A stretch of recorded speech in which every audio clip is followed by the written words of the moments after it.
Uou, salve, salve, muito boa tarde, 1h15, está começando o Clube da Bola aqui na RIC TV Record.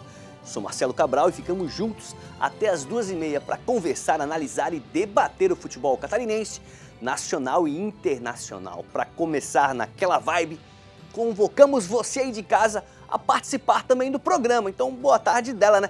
Carolina Corazza, tudo bem? Boa tarde, Mancha. Boa tarde a todo mundo que está nos assistindo. Eu estou esperando seu recadinho. Já postei uma foto lá no Facebook do Clube da Bola RIC e estou esperando seus comentários, suas perguntas para o nosso convidado especial e tudo que você quer saber sobre a seleção brasileira também a gente vai comentar por aqui.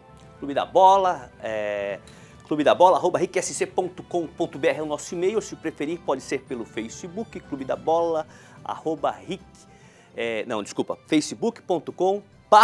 Bola RIC. Confundi aqui, mas está aparecendo aqui embaixo. E tem um convidado especial hoje aqui no programa. A gente vai, já o Fábio vai dar o boa tarde dele, o Fábio que participa todos os sábados.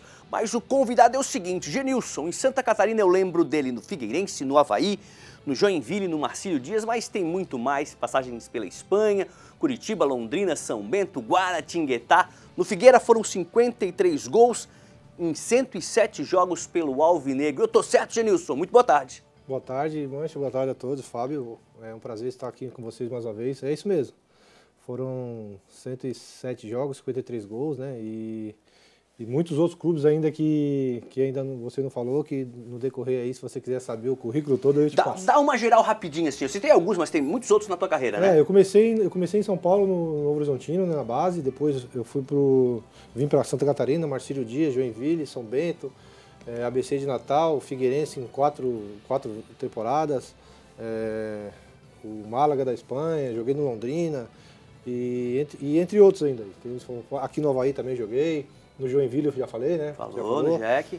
O currículo é tão grande que a gente acaba esquecendo, mas foram 17 clubes na minha carreira, no total. Legal, boa tarde do Fábio também, né, Fábio? Jogava bola esse, Fábio? Boa tarde. Jogava. Você falou ali que ele tem 53 gols, né, com a camisa do Figueirense. Se tivesse feito só 2, aqueles em 99, na final contra o Avaí, o torcedor do Figueirense já ficaria satisfeito. Mas o Genilson, realmente ele escreveu a história dele como artilheiro do Campeonato 99, depois teve passagem pelo Avaí, por grandes clubes, e hoje realiza um grande trabalho no estádio Orlando Scarpelli. Esse era fera, sabia fazer gol. Não fez mais do que eu no futebol amador da região, mas era esforçado. Queremos fotos, queremos vídeos de Fábio em ação. Cacau, a galera pode mandar pergunta também pro Genilson, né? Pode mandar pergunta para o Genilson. Quer saber tudo do Figueira? Pode mandar que o Genilson vai responder. E também sobre a seleção brasileira, o Genilson fala também. Isso, vai bater papo com a gente, vamos pro Série A. Hoje tem Badá direto de Chapecó, tem Joinville, tem Itajaí, tem Blumenau, tem Criciúma, todo mundo ligado, time completo de comentaristas e repórteres da RIC TV Record. A gente começa destacando o Avaí, né? O Avaí ontem em Varginha passou pelo Boa, a gente pode até rodar as imagens na sequência da rodada da Série B. Tá aí, ó. Primeiro gol foi do Rômulo. Vai passar o gol de novo ali, o Rômulo que tá voltando a marcar com a camisa do Avaí, o Rômulo recebeu essa bola, fez o giro, colocou 1-0, depois ele fez esse passe pro Renato, que teve categoria, foi frio, o Renato deu uma de Genilson ali, foi frio, frieza pra botar essa bola, né? Se ele se atrapalha, ia se chocar com o zagueiro, com o goleiro não, deu um toquezinho por cima, Fábio 2-0, que resultado importantíssimo pro Avaí, escalou ali um degrau no G4, é o vice-colocado até o momento. Olha, Mancho, uma vitória extremamente importante para a equipe do Avaí, né? Porque você vai enfrentar o Lanterna e justamente aí que mora o perigo, né? O time Lanterna, no caso Boa, uma hora vai querer reagir. E tanto que complicou contra o Criciúma na semana passada, empatou lá no Heriberto Wilson, tirando a sequência do Criciúma.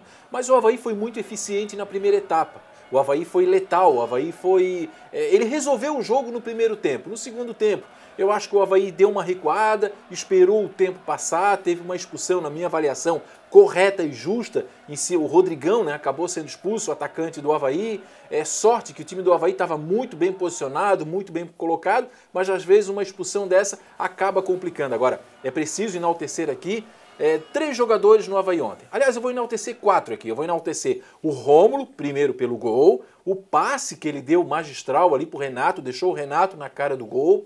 Acho que o próprio Renato também deu o passe para o primeiro gol para o Rodrigão para apenas escorar para o Rômulo. O Guga, né? Voltou, é o dono da lateral direita, o Lourenço, apesar de ter se esforçado contra o Curitiba, não é o dono da lateral direita, ali é o Guga. E o goleiro Aranha, que muitas vezes eu critiquei aqui, mas ontem, num jogo até fácil para a equipe do Avaí, claro que o Boa se jogava para o ataque de forma desorganizada, e em 2 oportunidades o Aranha estava atento, fez 2 defesas.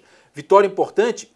Como é que fica agora a questão? O Avaí tem que torcer contra o CSA hoje. O CSA não pode vencer o Paysandu fora de casa. Se o CSA empatar ou perder, aí sim o Avaí fecha a 11ª rodada na 2ª colocação e na terça já recebe o Guarani no estádio da Ressacada e a diretoria do Avaí ontem lançou um desafio. Eles querem 10 mil na Ressacada na terça-feira. Claro, jogo para confirmar aí a vice-liderança. Então não pode dar esse frio que tá dando hoje, aí que deu ontem, que senão o torcedor vai ficar em casa, tá muito frio aí. Mas olha só, fazer uma pergunta para vocês 3, tá? Pro Genilson, pra Cacau e pro Fábio. Um negócio interessante esse ano, né, é que durante a Copa do Mundo FIFA na Rússia 2018, a Série B, a Série C e a Série D não vão parar. O que vocês acharam disso, Genilson? Eu acho que para nós, né, que estamos numa sequência boa também de jogos, eu acho que é importante. Eu acho que continuar, não ter uma parada muito brusca, de ficar muito tempo sem jogar, porque se acaba, queira ou não, a gente fala, mas a gente perde o ritmo, realmente perde o ritmo. É natural isso daí. Então eu acho que é importante essa manutenção aí da Série B para nós, porque a gente vem numa sequência boa também, então é só dar continuidade e não ter problema depois. Só o Badá que vai ficar de folga, né? O Badá, a Série A dá uma parada, mas a Série B continua. O Fábio, no caso, né, acompanha o Avaí e o Figueira. Importante, né, Fábio? Olha, Mancha, eu posso responder essa tua pergunta fazendo uma outra pergunta para ti. Tem alguém convocado da Série B? Não. Tem alguém convocado da Série C, da Série D? Não tem por que parar, né? Não, então não tem por que parar. É como falou certo. o Genilson, perde o ritmo. Deixa aí os caras jogarem, vamos embora. Começa a movimentar o futebol brasileiro. Eu acho que isso é muito importante. A Série A tem que parar? Tem que parar, claro, porque tem jogador convocado. Aí você acaba prejudicando aquele time que acaba cedendo mais jogadores ou menos, enfim. Agora, eu respondo com essa pergunta. Não tem nenhum convocado na B, na C e na D, meu amigo? Vamos fazer a bola rolar. Até porque o torcedor principalmente aqui da capital, ele quer continuar vendo o time dele em campo, né? À noite não vai ter jogo da Copa do Mundo da Rússia, então o torcedor quer ir ao estádio, quer ver o jogo, e bem como o Genilson falou, estando nessa crescente, uma pausa era capaz até de quebrar essa evolução dos times, né? Me lembro, acho que foi na Copa passada que o Avaí na pausa terminou líder ou terminou no G4, né? E daí ficou um mês sem jogar e quando voltou demorou um pouco para recuperar o ritmo, como disse o Genilson. Teve a Copa de 2006, se não me falha a memória, o Avaí terminou como líder na época. Acho até que era o Adilson Batista que estava treinando. Acho até que o Genilson, nessa época, estava jogando lá na Ressacada, ou um ano depois, enfim.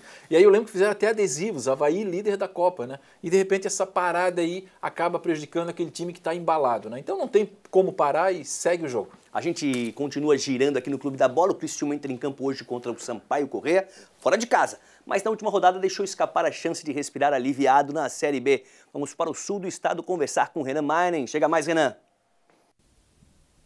Boa tarde, colegas. Boa tarde para todo mundo ligado na gente. O Criciúma tem hoje mais uma oportunidade para sair do Z4 e não pode dar outra bobeada como foi na semana passada, não conseguir vencer em casa. O Lanterna ficou no empate 1-1 jogando com o Boa Esporte, uma partida que podia valer a saída da zona da degola, e agora outra oportunidade contra o Oeste, que se o Criciúma derrotar, pula, inverte de posições, porque chega à mesma pontuação do Rubrão, só que com uma vitória a mais, então o Tigre sai do Z4 e empurra o adversário para essa zona da tabela. É fora de casa? Sim, mas tem que se aproveitar esse mau momento vivido pelo Oeste para conseguir sair. E o Criciúma, apesar de ainda estar no Z4, ele está numa fase boa desde que o Mazzola Júnior chegou. Porque vamos lá, na primeira partida empata com o Juventude em casa 0-0, no primeiro jogo em que o Tigre não toma gols na Série B, depois uma derrota para o líder Fortaleza, o que não é nada incomum, a se considerar que o jogo, inclusive, era fora de casa, e aí vence um clássico com o Avaí, vence o Paysandu e tropeça com o Boa Esporte em casa, a única partida a se lamentar desde que o Mazzola chegou, na minha opinião.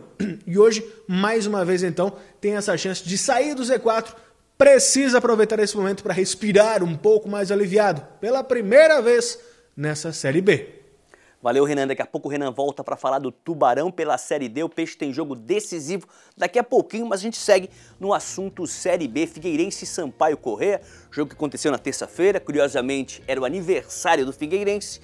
Era dia dos namorados, a oportunidade de retornar ao G4. O Figueirense conseguiu, placar magrinho, mas conseguiu a vitória aí e conseguiu esse retorno ao G4. Jogo, vitória importante e caindo aqui num clichê, o torcedor foi presenteado, né, Fábio? Olha, foi uma vitória extremamente importante, o torcedor foi presenteado, né? Fechou aí o aniversário, não fechou porque ainda tem comemoração nesse final de semana, depois o Genilson vai falar, mas naquele dia específico.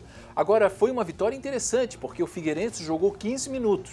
15 minutos só deu o Figueirense, inclusive aí abriu o placar 1-0, o gol do Nogueira. E depois deu espaço para o time do Sampaio Corrêa. Sampaio Corrêa teve a posse de bola enorme, coisa de 60%, só para ter uma ideia, é uma coisa muito incrível. Só que é aquela história. O Denis joga onde? O Denis joga no Figueirense. O Nogueira joga onde? Joga no Figueirense e o Kleberson também. Jogaram muito esses três jogadores, na minha avaliação. Vocês vão ver aí, quando exigido, o Denis apareceu com muita segurança. O Kleberson fez um partidaço. O que ele tirou de bola, o que ele mandou de bola para o escanteio, o que ele tirou, eles fazem parte do Figueirense. Então, o próprio sistema defensivo, por exemplo, o Guilherme Lazzaroni e o próprio Diego Renan não foram efetivos no ataque, mas também não dava. A pressão do Sampaio Corrêa foi muito grande. Como é que se avalia isso? Por que o Sampaio Corrêa? Sampaio Corrêa é melhor do que o Figueirense? Não, eu não consigo ver. Talvez o estado do gramado tenha chovido. Isso aqui não serve como desculpa não, hein? Mas é uma avaliação técnica. O time do Figueirense é um time que propõe jogo, é um time leve, é um time que muitas vezes flutua dentro de campo e talvez o estado do gramado pesado e talvez até a sequência de jogos, né? O Figueirense fez aí 3 jogos fora de casa, possa ter contribuído no aspecto físico. Agora, independente disso, foram guerreiros, seguraram o placar, né, elogiando muito o sistema defensivo do Figueirense, e é uma vitória aí extremamente importante que botou o Figueirense no G4. Genilson, um dia era de festa, dia dos namorados, Genilson estava com a namorada lá curtindo o jogo, valeu a vitória, 1-0, mas valeu, né? Com certeza, eu acho que o importante foi o resultado positivo, né? Independente da situação do jogo, às vezes a gente joga bem e acaba não conseguindo ganhar um jogo. Acredito que o Figueirense não fez uma grande partida nesse jogo. Pelo que eu vi, teve um pouco de dificuldade, acredito, até por conta do gramado também, que não estava acostumado com um gramado tão pesado. E aí perde um jogador também no primeiro tempo. Com Zé Antônio, expulsão do Zé Antônio. E isso com certeza muda totalmente. Aí trouxe mais ainda o time do Sampaio Corrêa. O Sampaio Corrêa já estava no começo do jogo, já estava impondo um ritmo mais forte em cima do Figueirense e acabou um jogador a menos, dificultou ainda mais. Que teve que recuar, teve que mudar as linhas de marcações ali. Mas acredito que foi uma vitória de suma importância, porque jogos, acho que dentro de casa a gente tem que fazer isso mesmo, tem que jogar mal, tem que jogar bem, mas tem que ganhar. Isso que é o importante do futebol para conseguir o acesso, eu acredito muito nos jogos dentro de casa. Isso que é onde que a gente, se você for colocar aí os 19 jogos do campeonato, se você ganhar todos os jogos dentro de casa, você faz 57 pontos, está praticamente ali brigando já entre os 4 pelo acesso. Então, a gente tem que jogar o jogo que a gente vem fazendo. São jogos difíceis dentro de casa, acredito que a gente está jogando melhor fora de casa. O Milton acho que conseguiu encaixar uns... Não, a Avaí e Figueirense, na Série B toda, são as duas equipes com melhor rendimento fora de casa. Acho que eles conseguiram assim se adaptar um pouco mais fora de casa, porque acredito que a pressão, o torcedor dentro de casa, ele está pressionando bastante, ele não quer ver o time jogando para trás, ele quer ver o time jogando para frente. Também, dá para dizer que em casa, Avaí e Figueirense, quem joga é a torcida, né? Pelo que a gente tem visto nas últimas vezes. Porque a gente não vê o mesmo futebol em campo do que se vê nas partidas fora. Fica mais livre, né? Fica mais livre, sem muita responsabilidade. Sabe o que está acontecendo? A gente vê isso aí na Copa do Mundo, por exemplo. Qual foi o jogo agora? Arábia Saudita não. Teve um jogo que quem teve mais posse de bola não venceu. A Argentina, hoje de manhã, teve 68% de posse de bola e não venceu. Marrocos e Egito? Marrocos e Egito. Aconteceu a mesma coisa, né? O time perdedor teve mais posse de bola. Como é que a gente vai explicar isso? É a questão de propor o jogo. Quando você joga em casa, você tem a obrigação de propor o jogo. Você tem a obrigação de... Marrocos e Irã. Marrocos e Irã. Confundiu. Você tem a obrigação... tanto time. Você tem a obrigação de fazer o seu jogo. E fora de casa, justamente é o contrário, né? O time da casa é que tem aquela obrigação teórica. Então você fica atrás esperando o melhor momento. Então Avaí e Figueirense hoje sabem jogar fora de casa. Mancha, só o Genilson acabou lembrando aqui um fato e eu quero aqui tentar ser justo. Eu critiquei muito a expulsão do Zé Antônio. Acho que foi imprudente, foi um carrinho frontal, não é nem um carrinho lateral, poderia ter prejudicado o Figueirense. É um grande jogador, vai fazer uma falta enorme. Estou falando isso por quê? porque nas redes sociais eu critiquei também a expulsão do Rodrigão e na minha coluna. Ontem. E aí o torcedor do Avaí, tu não falou do Zé Antônio? Falei, critiquei o Zé Antônio, como critiquei também o próprio Rodrigão. Às vezes, no lance desse, você coloca todo um trabalho a perder. Claro, são dois bons jogadores, nada que uma boa conversa ali no pé do ouvido, mas as duas expulsões foram corretas, justas e, na minha avaliação, imprudentes. A Cacau já vai falar se a galera tá conectada com a gente, mas só quando eu abri ali, falei Dia dos Namorados, falei o Genilson estava com a namorada. Eu falei namorada, mas é noiva, namorada. Vamos atualizar a situação aí, Genilson. Pra não complicar depois. Pra não complicar depois. O Mancha lá falou que era namorada. Vamos atualizar o status. Vamos atualizar o status aí. Saiu no vídeo como é que é. Na verdade, eu tô praticamente casado. Ah, que esposa, então a esposa. Eu já moro com ela, mas ela vai ser minha eterna namorada. Tá certo. Grande Daisy, né? Nos saímos bem, nos saímos bem. Inclusive, deve estar nos assistindo. Tá lá, um beijão pra ela. Um abração, Daisy. Galera, tá conectada, Cacau? Tá conectada. O Acácio mandou uma perguntinha. Fábio Machado, a dupla da capital, tem chance de ser campeã da Série B, já que não tem nenhum time de expressão disputando? Tem chance e eu vejo muito forte Avaí e Figueirense brigando pelo acesso no final do ano, justamente por isso. Nós não temos nenhum time do Clube dos 13, nenhum Flamengo, nenhum Corinthians, enfim, time grande que entra na Série B, não só com a obrigação de conseguir o acesso, mas como tem a obrigação do título. Nós não temos, eu vejo equipes muito equilibradas. Claro que temos uma sensação chamada Fortaleza, mas o Fortaleza não ganhou o Cearense, por exemplo, já perdeu um jogo. É possível sim, eu acho que é possível ver Avaí e Figueirense brigando. Aliás, quanto mais um se mirar no outro, por exemplo, o Avaí joga agora, depois o Avaí jogou ontem, né? Jogou o Figueirense. Um fica aguardando a vaga do outro. Essa briga por cima, esse nivelamento pelo alto, pode fazer com que eles disputem o título no final do ano. Fora que a diferença entre os dois é de 1 ponto só na tabela. Exatamente, hoje, né? de 1 ponto na tabela. Só aproveitando o Genilson aqui, né, que muitos torcedores... A diferença é o clássico. Isso. A diferença foi o clássico disputado no Orlando Scarpelli. Aproveitando o Genilson aqui no estúdio, muitos alvinegros ficam perguntando: Betinho machucado, vai ter contratação? Será que sabe de alguma coisa para nos falar, Genilson? Bom, eu acredito que o Werneck, acho que já falou sobre isso, né? Eu acho que ele falou que está em aberto ainda, lógico. O mercado ele vai fechar só em setembro, se eu não me engano, né?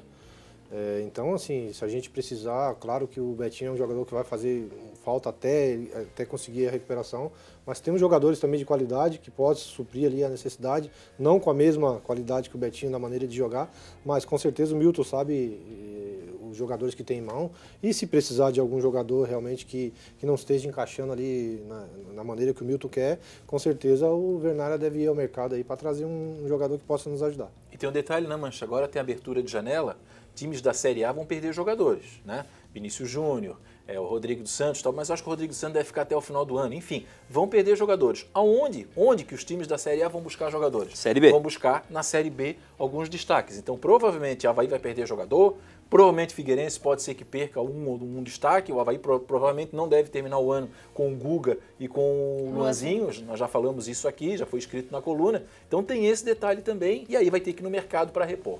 A gente segue girando, vamos falar de Série A, vamos até Chapecó conversar com o Badá, ele vai falar pra gente antes da folga da Chapecoense para a Copa do Mundo da Rússia, um empate com o América, e já tem gente perguntando se o Badá vai tirar folga.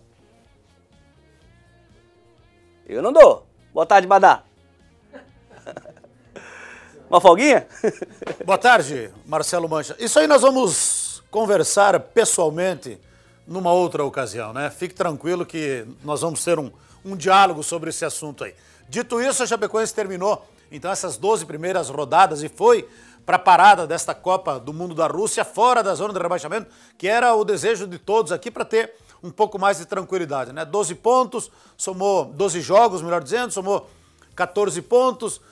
Um jogo que, sinceramente, não agradou, não foi um bom jogo tecnicamente, uma quarta-feira à tarde lá em Belo Horizonte, na Arena Independência, menos de 5 mil torcedores no estádio, poucas oportunidades, as melhores oportunidades foi o que a gente viu até agora.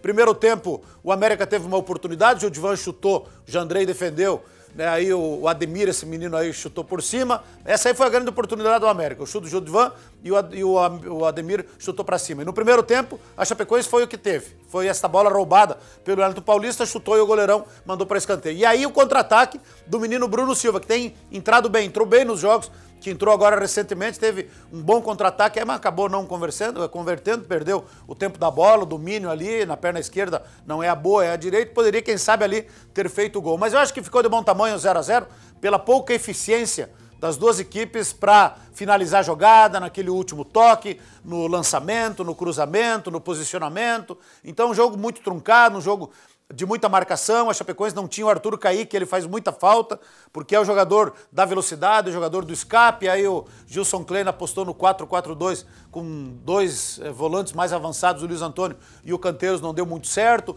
Dois atacantes isolados na frente, o Wellington Paulista e o Leandro Pereira, não deu muito certo. Primeiro tempo o América foi um pouco melhor. Segundo tempo, quando entrou o Bruno Silva, aí sim, com um atacante de velocidade, a Chapecoense teve espaços, até poderia ter saído de lá, quem sabe se tivesse aproveitado melhor o espaço que teve para o contragolpe, saído de lá da Arena Independência com o empate, mas também não fez muito mais para merecer. Então eu continuo brincando que a Chapecoense tem este time bipolar, né? Contra os da parte de cima da tabela, como foi contra o Cruzeiro no último sábado aqui, sábado passado aqui, naquele jogo que deu apagão, que o jogo atrasou em 1h20. Cruzeiro um baita time, você via o Cruzeiro na escalação dele, é de arrepiar os cabelos. Mas não, o Chapecoense fez um jogo equilibrado, jogo seguro, consistente, e na hora certa matou o jogo, ganhou de 2-0 contra um time que, né, teoricamente teria e tem que brigar pela parte de cima da tabela. O problema é quando encara os que estão um pouco mais abaixo na tabela, perdeu pontos aí pro América, perdeu lá pro Vitória, lá em Salvador, aqui em Chapecó empatou com o Paraná Clube, no começo do campeonato o Vasco não estava bem, empatou aqui em casa em 1-1 também, então perdeu alguns pontos que poderiam ter lhe dado uma posição melhor na tabela de classificação. Mas, repito o que eu falei antes, né? O objetivo inicial, que era terminar, né? Porque seria brabo você todo sábado vir aqui e lembrar que a Chapecoense estava na zona de rebaixamento nessa parada, né? Mas não, tá fora da zona de rebaixamento, mas sabe que vai ter que melhorar, vai ter que pontuar mais. 12 jogos, marcou 14 pontos. Para ter uma Série A tranquila, vai ter que melhorar esse rendimento, muito embora de 12 jogos, fez 5 em casa e 7 fora. Mesmo assim, tem que melhorar o futebol, buscar regularidade e melhorar a pontuação para ter uma Série A mais tranquila do que foi até agora. Legal, Badá. Daqui a pouco o Badá volta para falar mais sobre a Chape, falar também de seleção brasileira. A gente sai de Chapecó e vai até Joinville, da Série A para a Série C, conversar com o doutor Juca Miguel. Juca, o Joinville deu uma respirada, mas qual é a matemática? Ainda dá para o Jack? Boa tarde. Boa tarde, Mancha. Um abraço a todos os colegas aí presentes em Florianópolis, pro Badá, pro pessoal que nos acompanha no Clube da Bola. Agora eu entendi o problema do Joinville. O Joinville também é um time bipolar. Aí só tá pegando galinha morta, não tá vencendo ninguém, né? Então por isso tem que pegar um time grande na Série C pra ver se começa a jogar. Brincadeiras à parte, o Joinville conseguiu vencer o Volta Redonda em casa no último final de semana. Daqui a pouquinho, 3h30 da tarde, pega o Ipiranga lá em Erechim na abertura do retorno e precisa vencer. E aí, né, meus amigos? Olha o que fez o Breno. Esse primeiro chute do Breno passou perto. Depois o Breno fez um golaço, driblou metade da equipe aí do Volta Redonda e fez um golaço. Aí o Joinville contratou e quem resolveu? Breno, que é da base.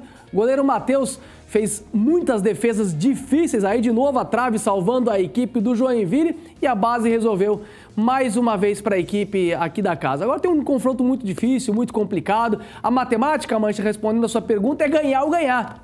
O Joinville, mesmo com a vitória, ainda é lanterna. Olha, mais uma pedrada do Breno aí por muito pouco, não acabou surpreendendo. Mas tem que ganhar, Mancha, não tem muito o que fazer agora, vai precisar pontuar fora de casa. O Matson perdeu um gol incrível aí no final do jogo, garoto aí de 17, 18 anos, se emocionou demais, foi lá pros braços do torcedor, chorou bastante, o torcedor acolheu. E teve uma campanha muito bacana. A cidade, de novo, abraçou o Joinville, né? Eu sei que o torcedor tá sofrido, tá machucado, é rebaixamento em cima de rebaixamento, é paulado em cima de paulado. O Joinville não consegue reagir em nenhuma competição. Desde que veio da Série A para B, da B para C, no passado não conseguiu fazer muita coisa também. E esse ano a coisa tá ainda pior. Mas a gente vem falando bastante, Mancha. Eu estive em Manaus em 2010 acompanhando o Jack América, lá do Amazonas, e eu me lembro como se fosse hoje. O pessoal do América, lá do Amazonas, não tinha bola para fazer o aquecimento, pediu 2, 3 bolas pro Joinville, aí ganhou lá e veio na arena, empatou, e depois o Joinville nos tribunais conseguiu o acesso. Então, gente, não dá, a Série D é complicada. Daqui a pouco a gente vai ouvir o Renan falar do Tubarão, a equipe do Brusque, que fez uma equipe boa, não conseguiu sair da Série D, é muito difícil. Então o negócio é tentar reverter, é buscar pontos em Erechim, aí semana que vem tem um Tombense aqui e precisa vencer, Mancha. A fórmula mágica nesse momento até parece algo mais normal e natural no futebol brasileiro e no futebol mundial, que é vencer. Se quiser alguma coisa ainda na Série C, tem que trazer pelo menos um pontinho no sul do estado. Partida que começa daqui a pouquinho lá em Erechim. E eu achei algo legal que o Fábio falou também sobre a Série B.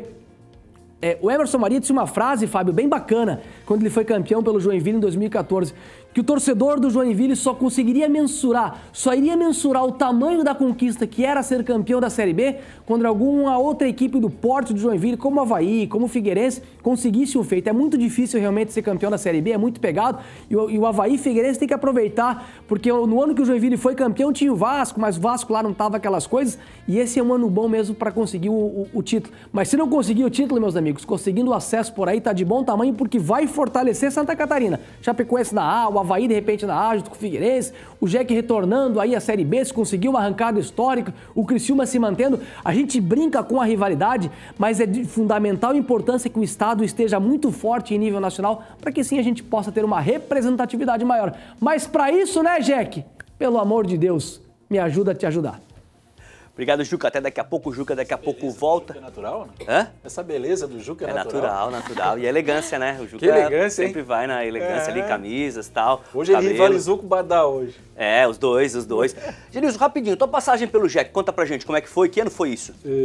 Foi em 97. Eu passei, 97. Eu saí do Marcílio Dias, né, foi o primeiro clube que eu vim pra Santa Catarina, aí eu disputei o Campeonato Catarinense, acabei sendo o artilheiro do time na temporada.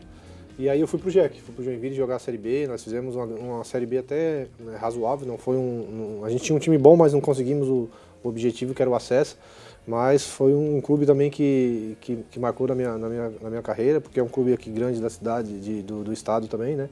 Então, para mim, foi super importante ter passado pelo Joinville também. Já que você citou o Marcílio Dias, a gente vai para Itajaí, porque a luta para chegar à elite do futebol catarinense já começou, a bola já rolou pela segundona do estado. Assunto para o meu xará Marcelo Nunes, direto de Itajaí. Chega mais, Marcelo.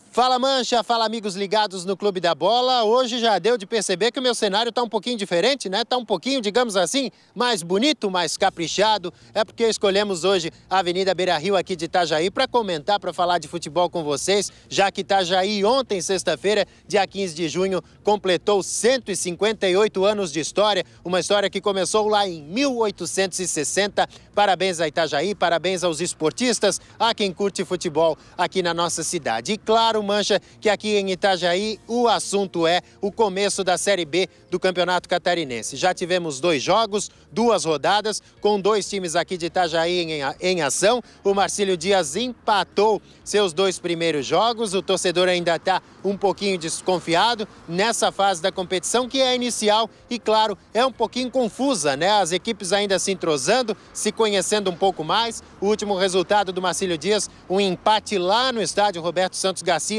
2-2 contra o Camboriú. E sabe quem fez os gols do Marcílio Dias? É ele mesmo, o interminável Schwenk, entrou do banco de reservas, chamou a responsabilidade e pelo menos deu esse alívio ao torcedor do Clube Náutico Marcílio Dias, que escapou da derrota. Hoje tem futebol aqui em Itajaí. A partir das 4 da tarde, o Marcílio Dias pega o Guarani de Palhoça no Gigantão das Avenidas. O outro representante da cidade, a equipe do Almirante Barroso, perdeu seu primeiro duelo, mas se recuperou no meio da semana. Venceu a equipe do Operário de Mafra, jogando no gramado sintético do Camilo Mussi. E agora tem uma parada difícil. Pega o Metropolitano lá em Blumenau, que ainda não venceu. Mancha, essas eram as informações da Série B do Campeonato Catarinense, falando aqui da Avenida Beira-Rio, da aniversariante da semana, a cidade de Itajaí. Grande abraço.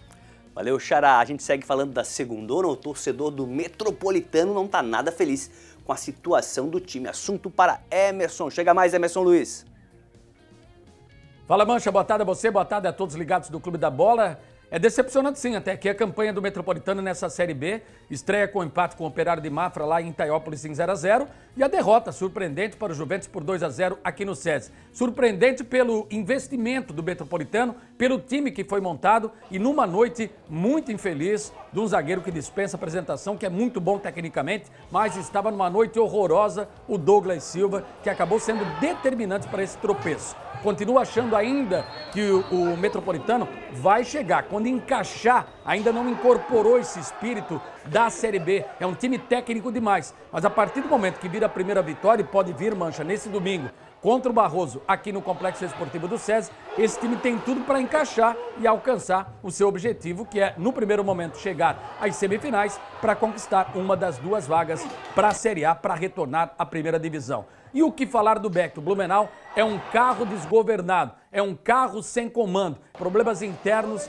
estão atrapalhando, já atrapalharam na primeira rodada, na derrota para o Camboriú. Tem até um time bom, mas como é que o Rony Aguilar pode fazer milagre? Sem atacante no banco, sem goleiro reserva, com apenas 4 opções defensivas. Foi assim na derrota para o Camboriú, foi assim na derrota para o Guarani em Palhoça por 5-2 e não deve ser muito diferente no jogo desse domingo contra o líder, contra o Juventus, lá na cidade de Jaraguá do Sul. Abraço, Mancha, abraço a todos ligados no Clube da Bola. Um abração, Emerson, Cacau, como é que tá a galera aí conectada com o Clube da Bola? O pessoal tá participando, tá mandando bastante pergunta, bastante abraço. A Kátia, ela falou, manda um beijo para todas as apaixonadas que completaram 3 anos nesta quarta-feira. As torcedoras fanáticas, tem a elas também, né, no Figueirense, que fazem toda a diferença. O Genilson, quando jogava, essas torcidas organizadas motivam bastante, né, gente? Ah, sim, acho que o torcedor, em geral, acho que é importante esse apoio, né? Eu acho que independente se o time tá bem ou se está mal, eu acho que a torcida ela tem que estar sempre junta, né? Então, acredito que o torcedor estando próximo, enchendo os estádios, eu acho que hoje em dia a gente está com muita dificuldade de colocar torcedor dentro do estádio, né? Mas acho que o Figueirense precisa que o torcedor realmente acompanhe, volte, entre no clima da confiança para poder incentivar o clube a conseguir o acesso. Acho que o apoio do torcedor vai ser sempre importante. Cacau? Tem mais aqui, o Francisco, mandou um recado pro Badá. Disse que a Chapecoense está muito invejosa e quer cair para a Série B para tentar ganhar do Figueirense. Depois o Badá fica com essa aí, ó. Bom, é só mandar uma perguntinha e participar do nosso programa lá no facebook.com/Clube da Bola RIC. Olha só, pessoal, tem um convite para todos vocês, inclusive para o Genilson, já vou perguntar para ele. Vai acontecer em Florianópolis o Festival Música SC. Serão 3 dias com inúmeras atrações. Se liga só, dia 29, sexta-feira, a revelação do reggae nacional, Maneva. E ainda os nossos amigos, né, do Das Aranha, a mais famosa banda de Santa Catarina. No sábado, o encontro é simplesmente imperdível para quem curte o som, o rock nacional. Banda Blitz e Barão Vermelho, os ícones dos anos 80 e 90 tocando o melhor do rock nacional. E no domingo, além de eventos gratuitos durante todo o dia, o grupo mais tradicional do estado, o Expresso Rural, divide o palco com as lendas Guarabira e Tavito. Gente, ingressos estão à venda no Blue Ticket a partir de R$20. O evento será no Centro-Sul e ainda terá praça de alimentação com food trucks, cervejas artesanais e atividades musicais. Anota aí então, Festival Música SC, dias 29 e 30 de junho e 1º de julho no Centro-Sul, imperdível. Curte um som aí? Que som que tu curte, Genilson? Quando vai ouvir um som com a esposa, tá dirigindo o carro, que som que você bota pra ouvir? Eu gosto de MPB, pagode, né? Eu gosto do Das Aranha também. Das Aranha. Aprendi a gostar. O Muriel é um grande amigo que eu tenho aqui também. Alvinegro. É, isso. Muriel já tivemos juntos, jogamos até um jogo em 2014, ele jogou um jogo de sócio com a gente ali, também foi bem legal. Curto bastante o Das Aranha, mas eu prefiro mais um sambinha. O Fábio é do rock, que eu sei, Fábio Blitz, Barão Vermelho, vai muito bem, né? Vai muito bem, eu curti muito essa época, né? Blitz, Barão Vermelho, Legião, e aí a lista vai embora aí, né? Eu gosto muito do rock, assim como eu gosto das Aranhas, assim como eu curti muito o Expresso Rural, que foi bandas realmente muito marcantes aqui na nossa região. Grande festival, hein, mãe? Estarei lá, estaremos Blitz, lá. Barão, das Aranha, o Maneva, que deixa uma banda mais nova, faz um reggae. O Expresso Rural. Expresso Rural, imagina. A Cacau é mais jovem, né? A Cacau é de nova geração, é música eletrônica, é nova geração. Ah, mas eu curto um pagodinho ali, ó, que nem o Genilson. É bom, Tá todo mundo convidado pro Música SC. A gente vai para um rápido intervalo. Na sequência, volta para destacar ainda mais o futebol catarinense. Segura aí que é rapidinho.